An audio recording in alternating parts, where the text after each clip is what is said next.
ভালো যদি হয় সেটাও যেরকম তোমাদের সাথে শেয়ার করি, কিছু যদি বাজেও হয় আমার মনে হয় সেটাও শেয়ার করা দরকার। আমার মনটা এত খারাপ হয়ে গেছে, তোকে দেখে ও ভয় পেয়ে যাচ্ছে, তুই এমন চিৎকার করছিস ও ভয় পাচ্ছে।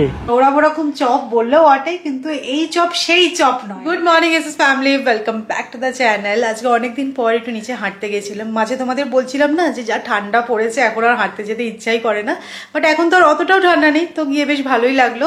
আর উপরে এসে আমি এমন একটা কাজ করেছি, ঘর পুরো এলোমেলো হয়ে গেছে, তোমাদেরকে দেখাচ্ছি। মানে পুরো ফার্নিচারের সেট আপ আমি চেঞ্জ করে ফেলেছি। কাক ওটা কাক।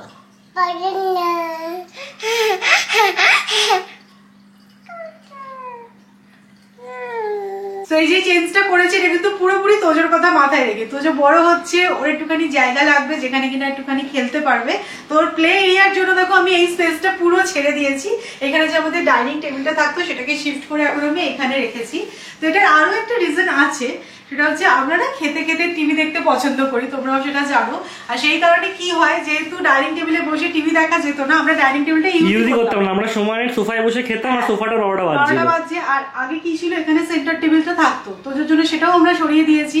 তো তাই জন্য মনে হলো যে যদি এখানে টেবিলটাকে নিয়ে আসা হয় তাহলে এখানে বসে বসে টিভিও দেখা যাবে আর টেবিলটাও ইউটিলাইজ করা যাবে। এক্স্যাক্টলি। তো সেটার জন্যই আর বলতে পারো যে এই জায়গাটা পুরোটাই তোজো পেয়ে যাবে খেলার জন্য। এখানে একটা ছোট স্টাডি রেখেছি আমরা, বাট হ্যাঁ সেটা আমরা অফিস করার জন্য, বাট সেটাও খুবই ছোট, মানে অনেকটা স্পেস আছে এইখানটা। আর একটু ফার্নিচার না অদল বদল করলে দেখতেও ভালো লাগে। ঠিক আছে, এখন আপাতত কিছুদিন এরকম চলুক, তারপরে জায়গা জিনিস জায়গায় রাখাই যাবে। তবে খুব নোংরা হয়েছে সবকিছু এদিক ওদিক করতে গিয়ে। বাট আমার কিন্তু খুব একটা খারাপ লাগছে, খুবই ভালো লাগছে, খুব ইউটিলাইজেশনটাও বাড়বে। আমি অ্যাকচুয়ালি চেয়ার গুলোকে সব সরিয়ে দিয়েছি। এই চেয়ার গুলো যেগুলো এখানে রাখা থাকতো না, তো ওই দুটো চেয়ার আমি রেখেছি, কারণ এখন তো সেরকম কেউ আসছে না, তো আমাদের দুটো চেয়ার এনাফ। 4টে চেয়ার এদিক ওদিক হচ্ছিল, তো এটাও একটা বেশ দেখতে ফাঁকা ফাঁকা লাগছে। আর একটা কি বলতো, এখন অতটা অ্যাস্থেটিক্স এর কথা মাথায় রাখলে হবে না, এখন সবটাই ইউটিলাইজেশনের কথা মাথায় রেখে করতে হবে। তোজো, তুমি নাকি ঝাড়ু দিচ্ছ, একদম সত্যিকারের ঝাড়ু নিয়ে, ভালো করে ঝাড় দিয়ে দাও। ও বাবা, একদম সোফার তলা টলা গুলো পরিষ্কার হচ্ছে আজকে। এগুলো তো মাসিও ঝাড় দেয় না। তোজো আজকে সুপার অ্যাক্টিভ, সকাল সকাল ঝাড়ু হাতে বেরিয়ে পড়েছে, ঘর বাড়ি সব পরিষ্কার করবে। বাহ বাহ বাহ বাহ, খুব সুন্দর হয়েছে, পরিষ্কার, সব পরিষ্কার হয়ে গেছে। হ্যাঁ ঠিক ঠিক ঠিক ঠিক। ঘর বাড়ি তো দেখলেই নোংরা হয়েছে, তবে আমার চিন্তা নেই, আমার ছেলে একদম ঝেঁটা হাতে নিয়ে লেগে পড়েছে। আমার জন্য মাসি আসবে না, মানে আজ থেকে 28 তারিখ অবধি মাসি আসছে না, আর 28 তারিখে আমরা রাজস্থান চলে যাচ্ছি। তো ফেরার পরে আবার মাসি আসবে। এই যে 4-5 দিন আছে সব কাজ আমাদের করতে হবে। তো সৌরভ আর আমি মানে মাসির কাজটাকে ভাগ করে নিই, কখনো কখনো সৌরভ বাসন মাজে, কখনো কখনো আমি বাসন মাজি, তো এইভাবে মিলিয়ে ঝুলিয়ে হয়ে যাবে। বাট সত্যি মানে এত ছুটি নিয়ে নিয়েছে না, বলার নয়। মাসে 3 দিন করে ছুটি তো নেয়, বাট এই মাসে আবার এক্সট্রা ছুটি লাগবে, কি নাকি শাশুড়ি অসুস্থ, তো দেশে গেছে। তোমার কোথায় ব্যথা লেগেছে? হাঁটুতে? আচ্ছা, পাপ করে দাও, পাপ করে দিয়ে এসো, যেখানে ব্যথা লেগেছে পাপ করো। হ্যাঁ পাপ করে দাও, হ্যাঁ পাপ। এইখানে লেগেছে তোমার? আহা হা হা, হাঁটুতে ব্যথা লেগে গেছে। আর একটু পাপ করে দাও, পাপ করে দাও, একটু পাপ করে দাও। হ্যাঁ পাপ করে দাও, হ্যাঁ পাপ। ঠিক আছে, চলে এসো, চলে এসো, ঠিক আছে। এই শীতকালে কিন্তু আমরা প্রত্যেকেই ড্রাই স্কিনের প্রবলেম খুব বেশি করে ফেস করি, আর আমাদের এখানে না সারা বছরই খুব ড্রাই ওয়েদার, তাই প্রত্যেক সময় আমাদের একটা ভালো ময়শ্চারাইজার ইউজ করাটা খুব এসেনশিয়াল। এই সমস্ত প্রবলেমকে অ্যাড্রেস করতে মামাআর্থ নিয়ে এসেছে এই লাইট ময়শ্চারাইজিং ক্রিমটা, যেটা কিনা তোমাদের দেবে 24 আওয়ার্স অব দি ময়শ্চারাইজেশন, তার পাশাপাশি ডেলি গ্লো। বিটরুট হাইড্রাফুল ময়শ্চারাইজারে আছে গুডনেস অফ বিটরুট আর হাই অ্যালোরনিক অ্যাসিড, যা স্কিনকে হাইড্রেটেড রাখে আর সফট বানায়। মামাআর্থের ভিটামিন সি আর টার্মারিক লাইট ময়শ্চারাইজার ক্রিমে আছে ভিটামিন সি, যা স্কিনকে ব্রাইট করে, আর টার্মারিক যা আমাদের ন্যাচারাল গ্লো এনে দেয়। এটা অ্যাপ্লাই করার পরে দেখো স্কিনটা কিন্তু একদমই অয়েলি লাগছে না, খুব সুন্দরভাবে অ্যাবজর্ব হয়ে গেছে। মামাআর্থের এই অল পারপাস ময়শ্চারাইজিং ক্রিমটা তোমরা কিন্তু ফেসে আর বডিতে দুটো জায়গাতেই অ্যাপ্লাই করে নিতে পারবে। মামাআর্থের ভিটামিন সি আর টার্মারিক লাইট ময়শ্চারাইজার ক্রিমে আছে ভিটামিন সি, যা স্কিনকে ব্রাইট করে, আর টার্মারিক যা আমাদের ন্যাচারাল গ্লো এনে দেয়। আর মামা আর্থের সব প্রোডাক্টই ফ্রি ফ্রম হার্মফুল কেমিক্যাল আর মেড সেফ সার্টিফাইড। মামা আর্থের এই লাইট ময়শ্চারাইজিং ক্রিমটা কিন্তু আমি বেশ কিছুদিন হলে ইউজ করছি, আমার বেশ ভালো লেগেছে, তোমরা এটা চেক আউট করতে পারো। মামা আর্থের সমস্ত প্রোডাক্ট তোমরা পেয়ে যাবে অ্যামাজন, ফ্লিপকার্ট, নাইকা, পার্পল.com এ। এছাড়া ওদের নিজস্ব ওয়েবসাইট mamaearth.in থেকেও কিন্তু তোমরা প্রোডাক্ট পারচেস করতে পারো। তোমরা জানোই মামা আর্থের কিন্তু এখন নিজস্ব অ্যাপও আছে, সেখান থেকেও কিন্তু তোমরা প্রোডাক্ট চুজ করে পারচেস করতে পারো। আর তোমরা যদি মামা আর্থের অ্যাপ অথবা ওয়েবসাইট থেকে প্রোডাক্ট পারচেস করো তাহলে আমার কুপন কোড IVSO2025 ইউজ করে পেয়ে যাবে অ্যাডিশনাল 20% ডিসকাউন্ট। আর মামা আর্থ এখন অফলাইন স্টোরও অ্যাভেলেবেল, তো তোমরা স্টোর ভিজিট করো, প্রোডাক্ট পারচেস করতে পারো। আর মামা আর্থের কোনো স্টোর দেখতে পেলে অবশ্যই কিন্তু আমাকে কমেন্ট করে জানিও। এছাড়াও মামা আর্থ নিয়ে এসেছে প্ল্যান গুডনেস ইনিশিয়েটিভ, মানে তোমাদের প্রত্যেকটা পারচেস করা লিঙ্ক করে একটা ট্রিয়ের সাথে, যেটা কিনা ওরা প্ল্যান করে। আর ওই প্ল্যানটে জিও লোকেশন, ছবি আর স্পিসি তোমরা দেখতে পেয়ে যাবে ওদের ওয়েবসাইট ভিজিট করলে। মামা আর্থ লিসেন্স, মানে তোমাদের প্রত্যেকটা ফিডব্যাককে কাজে লাগিয়ে ওরা কিন্তু ওদের প্রোডাক্ট ইমপ্রুভও করে। ওরা ওদের অনিয়ন শ্যাম্পুকে ইমপ্রুভ করেছে best on your feedback. So আমি ডেসক্রিপশনে প্রোডাক্ট লিঙ্ক দিয়ে দেবো, তোমরা অবশ্যই চেক আউট করে নিও। আমি বেরোলাম ঠাকুরের জন্য একটুখানি ফুল নিয়ে নেবো, একটা মালাও নি, বেশ ফ্রেশ মালাগুলো। ফুল নেওয়া হয়ে গেল।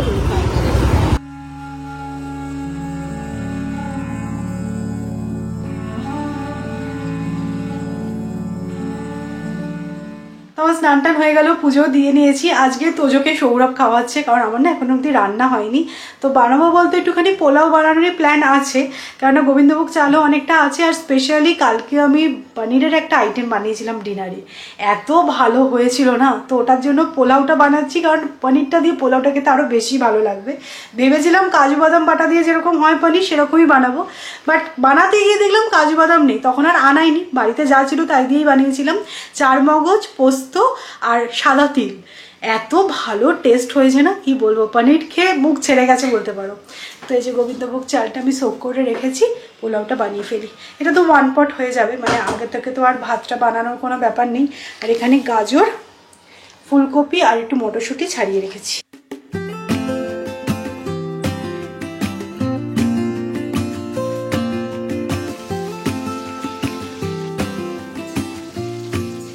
আজকে পোলাওটা একদম সিম্পল প্লেন বানাচ্ছি আমি। তো এখানে দেখো সবজিগুলো একটু ফ্রাই হয়ে গেছে, গোটা গরম মশলা অ্যাড করেছিলাম শুরুতে, একটু ঘিও অ্যাড করেছি।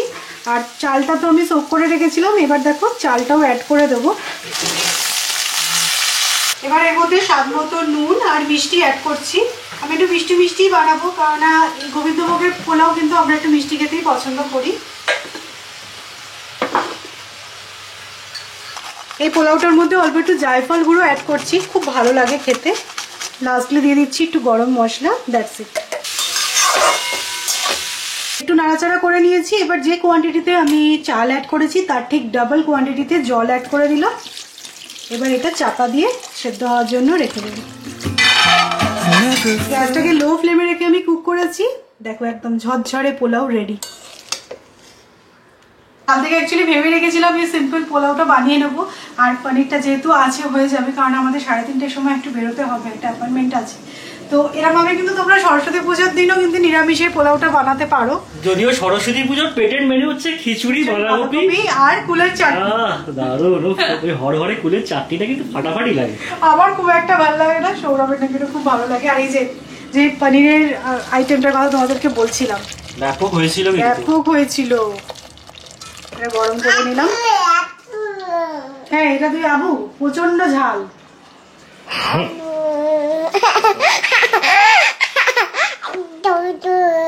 বাবা চলো খেয়ে নি। একটু মিষ্টি মিষ্টি পোলাও খা। হ্যাঁ একটু পোলাও খা। খুশি খুশি হয়েছো? দেখো তো খেয়ে কিরম লাগছে। এই যে পোলাও খেয়ে দেখো। ভালো। তো যোকে নতুনত্ব কিছু দিলে ওর মুখের হাসিটা দেখার মতো হয়।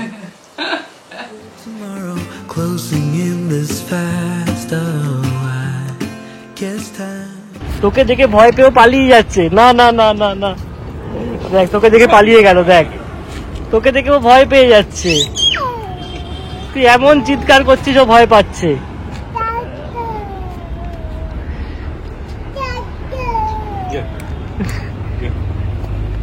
কি বলছিস?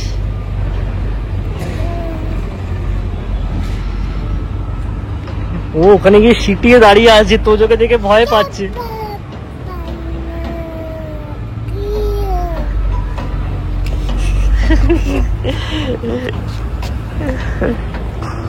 আমরা আজকে পুরো তাড়াহুড়ো করে বেরিয়ে পড়েছিলাম, তখন 5:30 বেজে গেছে।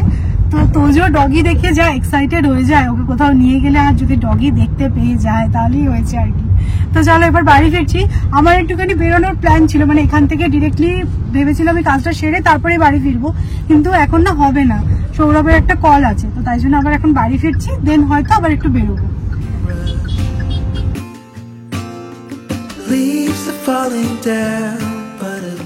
আমরা বাড়িতে ফিরে এসেছি, অনেকক্ষণই হলো। তারপরে সৌরভেরও মিটিংটা অনেকক্ষণ ধরে চললো। এখন সৌরভ একটু বেরিয়েছে, আর ফিরে এসে না তোজো ঘুমিয়ে গেছিল, তাই আমি আর বেরোলাম না। তোমাদের বলছিলাম যে আরো একটু বেরোনোর প্ল্যান আছে, তো কালকে তোজোর ভ্যাকসিন আছে আবার, তো কালকে তো বেরোতেই হবে আমাকে, তখনই ভাবছি আমার কাজটা সেরে নেবো।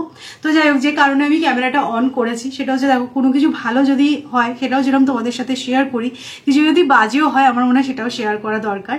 তো তোমাদের হয়তো মনে থাকবে কিছুদিন আগে আমি মানে ধরো সারা বছর অল্প অল্প করে টাকা জমিয়ে নিজের পছন্দের একটা সোনার জিনিস করি।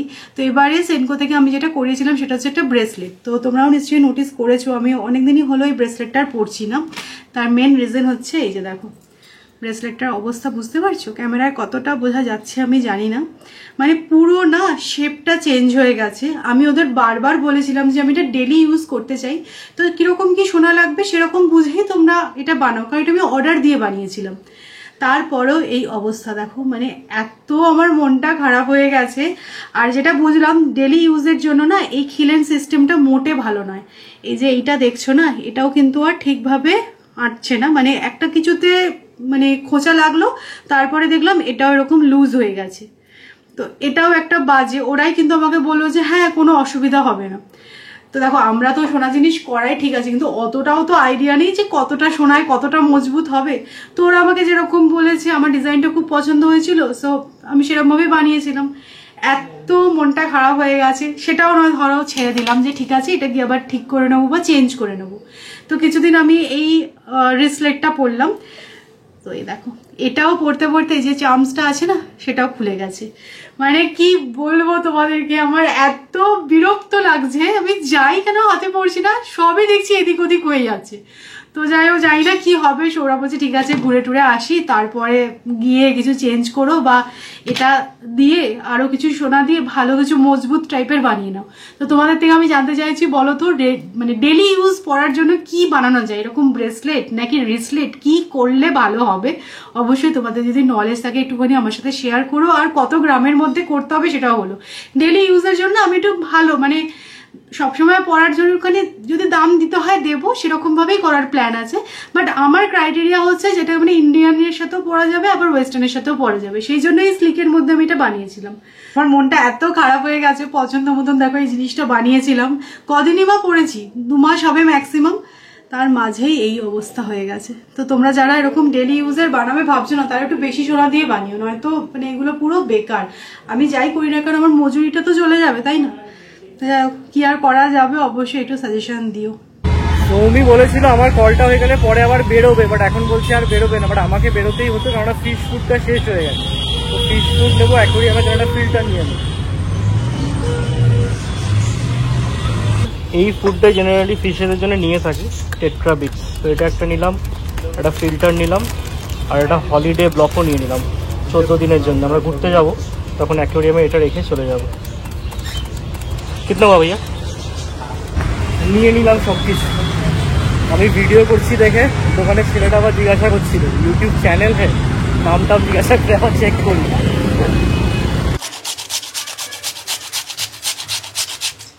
আজকে তোজো এসে ঘুমিয়ে পড়েছে, সেই কারণে সৌমি বললো আর বেরোবে না। এখন স্যার জাস্ট ঘুম থেকে উঠেছেন, অবেলায় ঘুমিয়েছে তো উঠে একটু ঘ্যান ঘ্যান করছিল, বাট এখন আবার ফর্মে এসছে। আমিও জিনিসপত্র নিয়ে সব বাড়িতে চলে আসলাম। এবার আমাদের বাড়িতে একটা ভালো মতো স্ন্যাক্স তৈরি হয়েছে, যা দেখলাম খিদে তো পেয়েছে, তবে এতটা ভালো কিছু হবে আমি এক্সপেক্ট করিনি। আমি দেখলাম চা আর বিস্কুট হবে বা হয়তো শুকনো মুড়ি, তার সাথে একটুখানি চানাচুর হতে পারে, বাট এখানে দেখছি চপ ভাজা চলছে। ওরা ওরকম চপ বললেও ওটাই, কিন্তু এই চপ সেই চপ নয়, এটা একটু শর্টে আর কি ফাঁকিবাজি চপ। তো আলুটাকে এরকম গ্রেট করে নিয়েছি, আর এর মধ্যে বেশ কিছুটা লঙ্কা কুচনো দিয়ে দিয়েছি, আর দিয়েছি গোলমরিচ, স্বাদ মতো নুন, আর দিয়ে দেবো বেসন। তবে হ্যাঁ, আলুটা গ্রেট করার পর কিন্তু ভালো করে ওয়াশ করে নিয়েছি, তা না হলে স্টার্চটা যদি থেকে যায় না, মচমচে হবে না চপটা। ও যে একটা নতুন জিনিস শিখলো এই মাত্র, ভাবলাম তোমাদের সাথেও শেয়ার করি। মজা হচ্ছে, খুব মজা হচ্ছে। না, ও কিন্তু এক চান্সে বুঝেছে যে এই জায়গাটা টাচ করলে লাইটের কিছু একটা হবে। আবার জ্বালা। যারা তোমরা পুনে থেকে ব্লগটা দেখছো তারা তো ডেফিনেটলি পিনকোড অ্যাপটা একবার ইনস্টল করো, আর ওখান থেকে জিনিস আনাও। যখন সস্তায় জিনিস পাওয়া যাচ্ছে কেন তাহলে ব্লিঙ্কিট করবে শুধু শুধু। আর আমি জানি না পুনের বাইরে আছে মনে হয়, এটা ফোন পে অ্যাপ অ্যাকচুয়ালি আছে হয়তো, আমি জানি না, বাট হ্যাঁ পুনেতে তো অবশ্যই আছে, লাভ উঠাচ্ছি আমরা। তাই ভাবলাম তোমাদের সাথেও শেয়ার করে দিই, তোমরাও লাভ ওঠাও।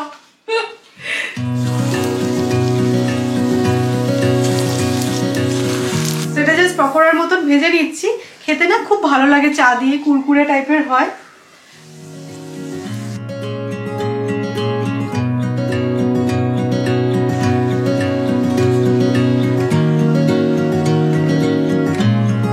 গরম গরম সবে পকোড়াটা ভেজেছি, চা কিন্তু এখনো বানানো হয়নি। টপার টপ উঠে যাবে, তবে একটু ক্রিস্পি হলে ভালো হতো। ঠিক আছে। সেই রাস্তায় ঠেলা নিয়ে বিক্রি করে না ডালের চপগুলো, ওরকম হয়েছে, ওরকমই অনেকটা হয়েছে। সৌমি সকালবেলায় ঘরের সেট আপটা করেছে, এখানে বসে কাজ করতে কিন্তু মন্দ লাগছে না, বাইরে থেকে বেশ পুরোপুরে হাওয়া দিচ্ছে। তো চলো আজকের ব্লগটাকে এখানেই এন্ড করছি। যদি ভালো লেগে থাকে তাহলে অবশ্যই করে লাইক করো, শেয়ার করো, আর যারা নতুন কিছু প্লিজ চ্যানেলটাকে সাবস্ক্রাইব করে দিও। কালকে আবার দেখা হচ্ছে একটা ইন্টারেস্টিং ব্লগে, তো দেখো টাটা, গুড নাইট।